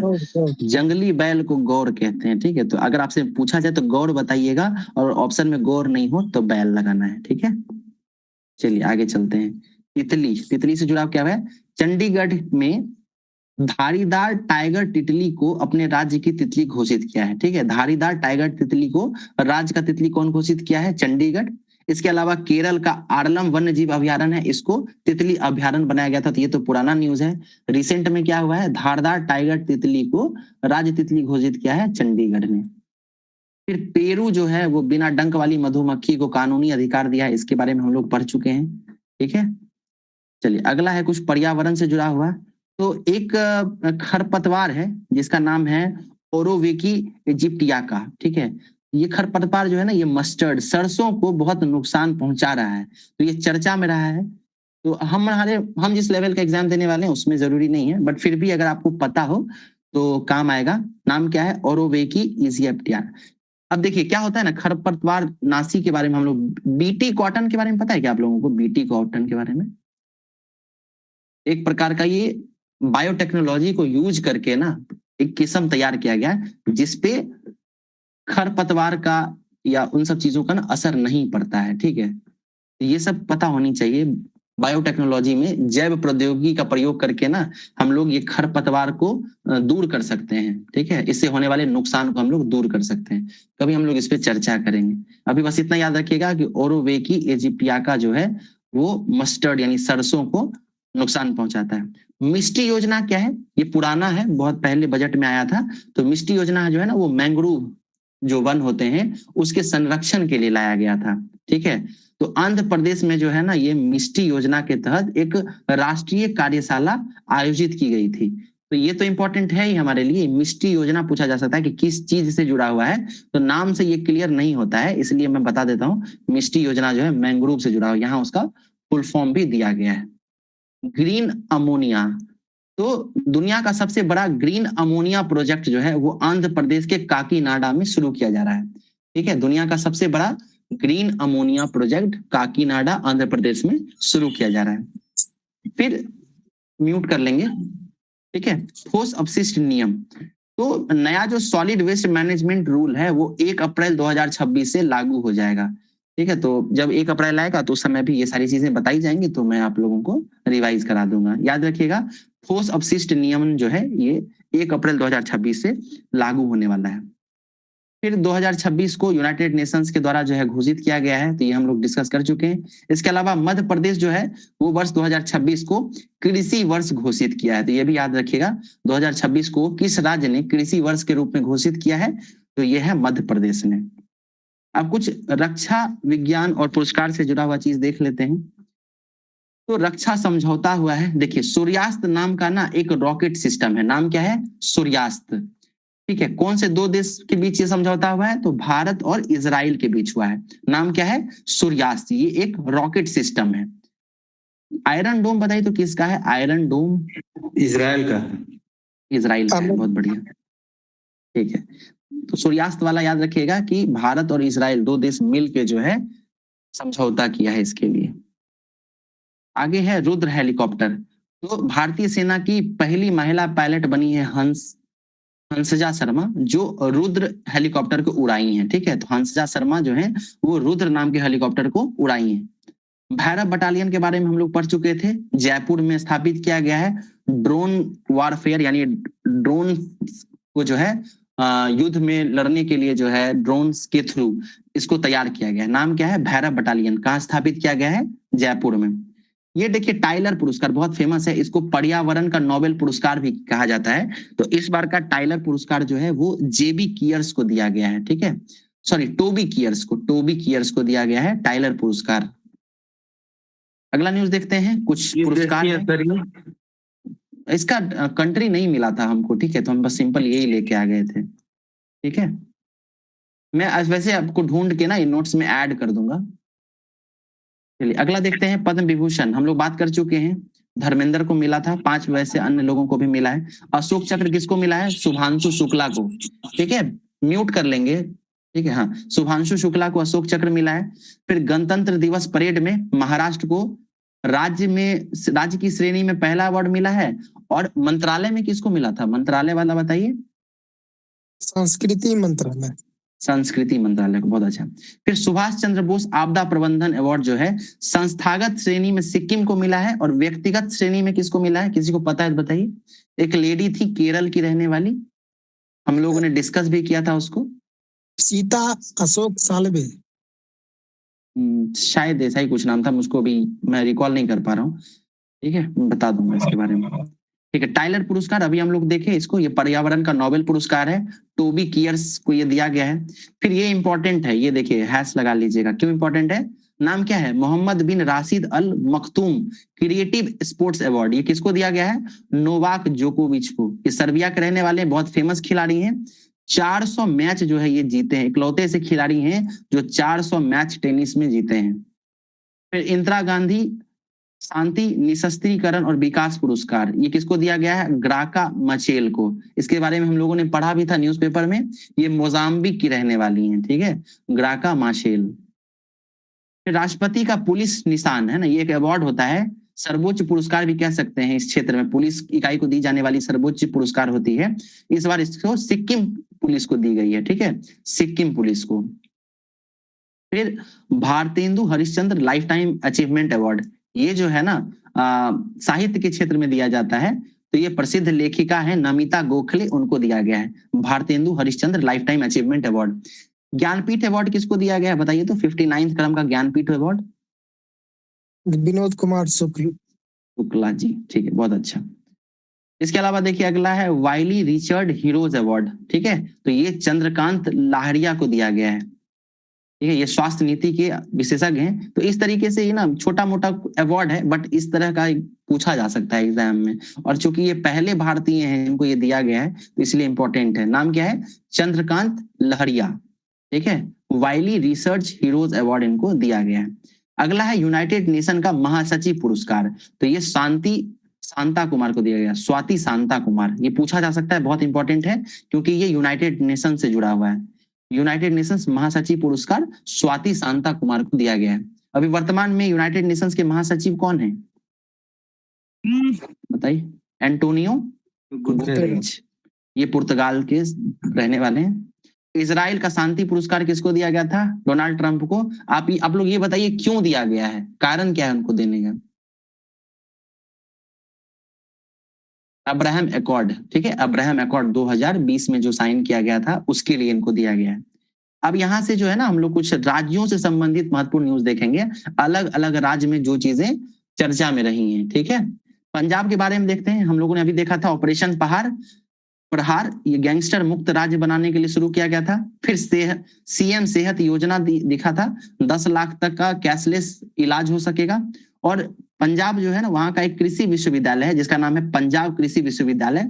वो ब्रिक्स नेटवर्क की यूनिवर्सिटी में शामिल होने वाला एकमात्र भारतीय राज्य कृषि विश्वविद्यालय बन गया है। यानी पंजाब कृषि विश्वविद्यालय जो है वो ब्रिक्स के नेटवर्क में शामिल हो गया है। ठीक है, पंजाब में ही आपको स्वर्ण मंदिर है, भांगड़ा गिद्धा डांस वगैरह यही होता है। राजस्थान के कुछ इंपॉर्टेंट न्यूज देख लेते हैं। तो राजस्थान में ई स्वास्थ्य संवाद जो है वो चल रहा है, चर्चा में रहा है। फिर कुंभलगढ़ वन्यजीव अभ्यारण्य चर्चा में रहा। क्यों रहा चर्चा में? क्योंकि ये इको सेंसिटिव जोन घोषित हुआ है। फिर राजस्थान का नागरी अश्वगंधा को जीआई टैग मिला है, नागरी अश्वगंधा को। ठीक है, फिर भैरव बटालियन देखे थे, ये जयपुर में तैनात है, ड्रोन तकनीक यहाँ पे स्थापित किया गया है। उत्तर प्रदेश से जुड़ा हुआ न्यूज देख लीजिए। अभी हम लोगों ने एआई क्लिनिक देखा था, कहाँ बना था एआई क्लिनिक बताइए? उत्तर प्रदेश के किस शहर में? ग्रेटर नोएडा में। बहुत बढ़िया। ठीक है, उसके बाद एक जिला एक उत्पाद हम लोग पढ़े थे, एक जिला एक व्यंजन पढ़े थे। अभी 2 दिन पहले हम लोगों ने देखा था ना न्यूज़पेपर जब डिस्कस कर रहे थे, ये गृह मंत्री के द्वारा शुरू किया गया है, एक जिला एक व्यंजन। फिर अशोक लीलैंड की ईवीएम इलेक्ट्रिक व्हीकल वाली फैक्ट्री जो है वो लखनऊ में स्थापित की गई है। इसका उद्घाटन हमारे रक्षा मंत्री राजनाथ सिंह किए हैं। उत्तर प्रदेश के बारे में बात करेंगे, इसकी राजधानी कहाँ है? लखनऊ है, गोमती नदी पर है ये। दुधवा नेशनल पार्क लखीमपुर खीरी जिले में है, इसको याद रखिएगा। चंडीगढ़ में क्या हुआ था? चंडीगढ़ ने राज्य तितली घोषित की थी, नाम क्या था? धारीदार टाइगर तितली। ठीक है, धारीदार टाइगर तितली। अब हम लोग नॉर्थ ईस्ट के राज्यों को देखेंगे। सबसे पहला झारखंड। झारखंड में जो है ना पेसा एक्ट लागू हो गया है। ठीक है, 25 साल के बाद पेसा एक्ट। फिर ओल चिकी लिपि बहुत फेमस, चर्चा में रहा, बहुत ज्यादा चर्चा में रहा था। क्यों रहा था? क्योंकि राष्ट्रपति द्रौपदी मुर्मू ने संथाली भाषा की लिपि के शताब्दी समारोह में भाग लिया और यहाँ पर ओल चिकी लिपि में ही जो है संविधान की एक प्रति लागू की थी, मतलब उसका लोकार्पण किया था। ठीक है, संथाली भाषा जो है वो 8वीं अनुसूची में शामिल किया हुआ है। 92वें संविधान संशोधन के द्वारा इसको शामिल किया गया था। ओल चिकी लिपि किस भाषा से जुड़ी हुई है? संथाली। पूछा जा सकता है, बहुत ज्यादा इंपॉर्टेंट है। उड़ीसा के बारे में देखते हैं तो गुटखा और पान मसाला पर बैन कर दिया है। इसके अलावा कोणार्क मंदिर है जिसको ब्लैक पैगोडा कहते हैं। चिल्का झील जो है ये भी आपको उड़ीसा में है। असम के बारे में बात करते हैं तो 8वें वेतन आयोग को लागू करने वाला पहला राज्य बन गया है। अध्यक्ष कौन थी बताइए? 8वें वेतन आयोग के अध्यक्ष रंजना प्रकाश देसाई। रंजना प्रकाश देसाई, बहुत बढ़िया। काजीरंगा असम में ही है, एक सिंह वाले गेंडे के लिए प्रसिद्ध है। इसके अलावा असम जो है वो मध्य प्रदेश के साथ करार किया है, एक सिंह वाले गेंडे को दान मतलब देगा उसको, है ना, एक्सचेंज करेगा। इसके अलावा मजूली द्वीप दुनिया का सबसे बड़ा रिवराइन डेल्टा है, यानी नदी वाला द्वीप है। कहाँ पे है ये? ब्रह्मपुत्रा नदी पर है, असम में है माजुली द्वीप। याद रखिएगा माजुली जो है ना इसको जिला का दर्जा मिला हुआ है। ठीक है, असम का जिला है ये। फिर बंगरुआ नृत्य बहुत चर्चा में रहा है। क्यों रहा है? तो 10,000 बोडो नर्तकी जो है वो एक साथ इसका प्रदर्शन किए हैं और रिकॉर्ड बनाए हैं। तो आपसे पूछा जा सकता है बंगरुआ नृत्य जो है वो हाल ही में चर्चा में रहा, वो किस राज्य से जुड़ा हुआ है? तो ये असम से जुड़ा हुआ है। ये पशु विनिमय पता ही थी आपको, ये मध्य प्रदेश और असम जो है वो गेंडा आपस में आदान प्रदान करेगा। पश्चिम बंगाल से जुड़ा हुआ न्यूज क्या है? हल्दिया में भारतीय नौसेना अपना नया एयरबेस शुरू करने वाला है।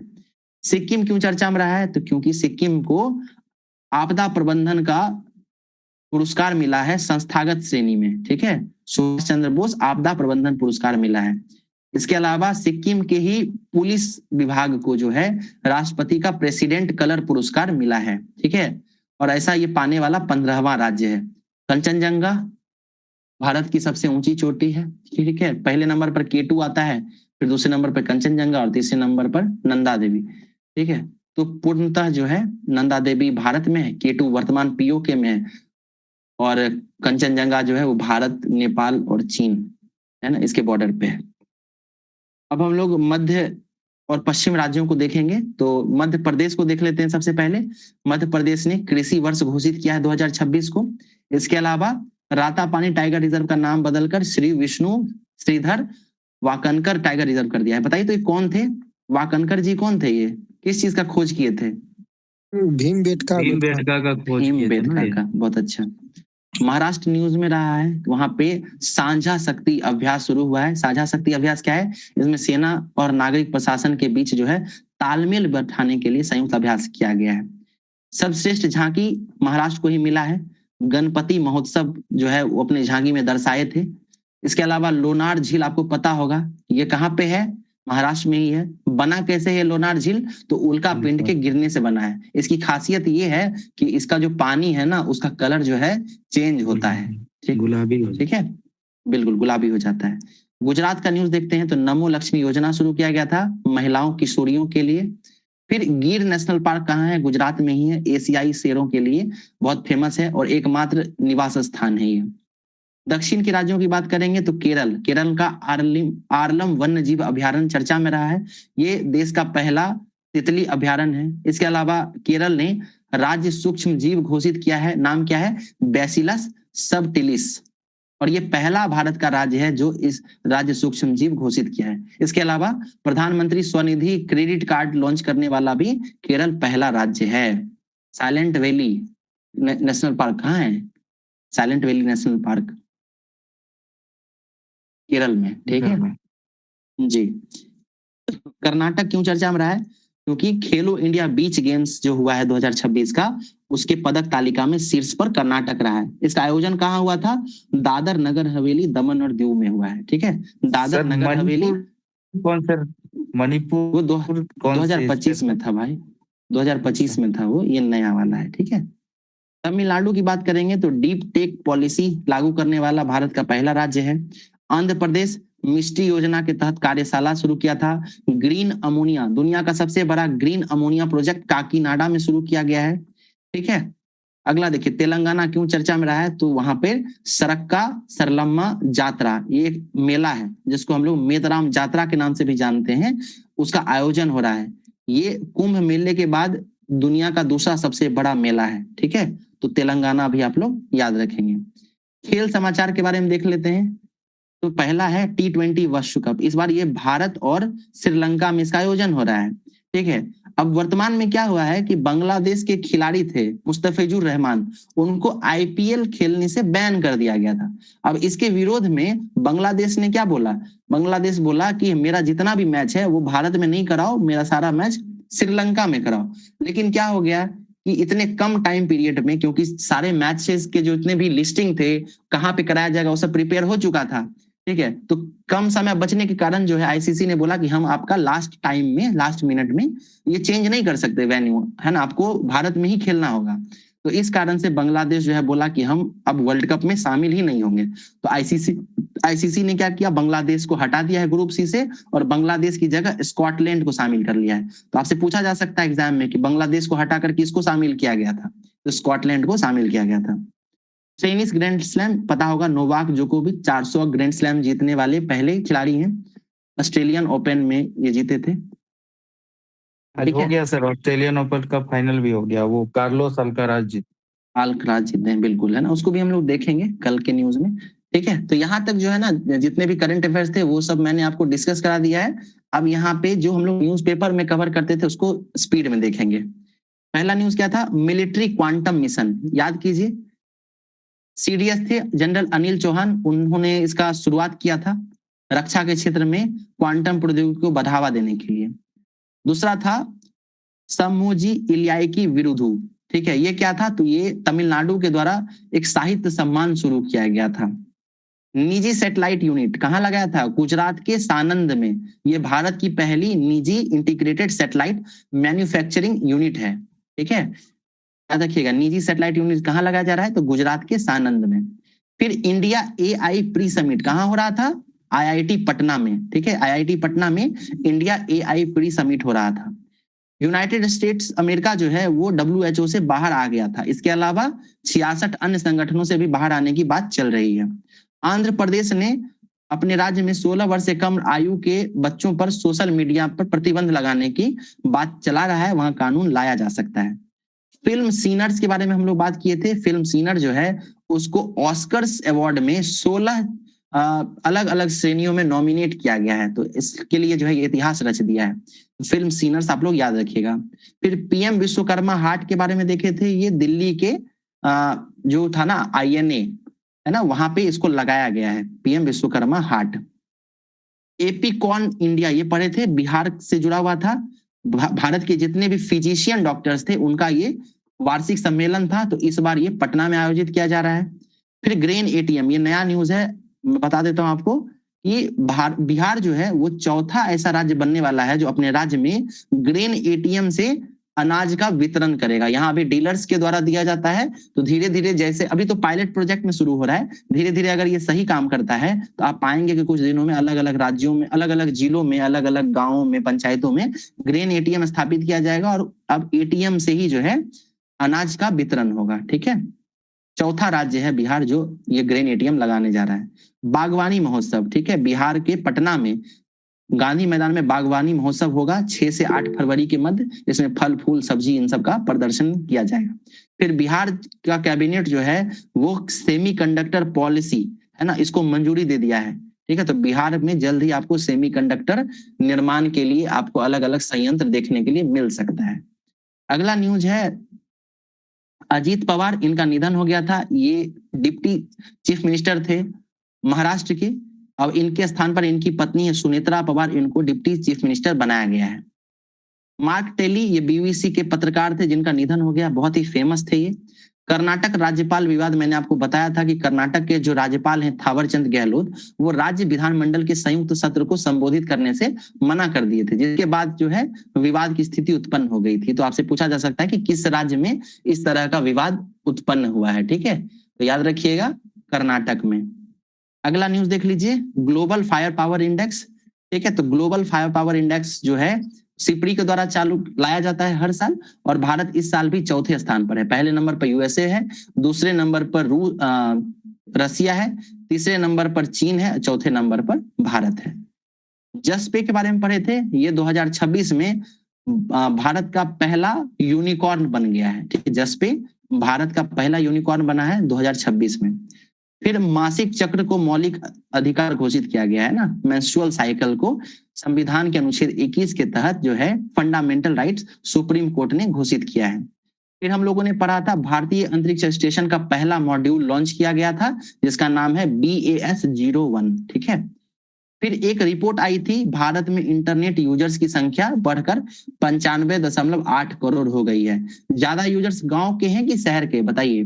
गांव के हैं, बहुत अच्छा। अंत में है, पूछना था तो लास्ट में पूछिएगा, है ना, एक मिनट। गणतंत्र दिवस के मुख्य अतिथि कौन है? तो 2 व्यक्ति आए थे, एक तो यूरोपियन यूनियन के अध्यक्ष थे उर्सुला वांडर लेन, और यूरोपियन आयोग के अध्यक्ष थे एंटोनियो कोस्टा।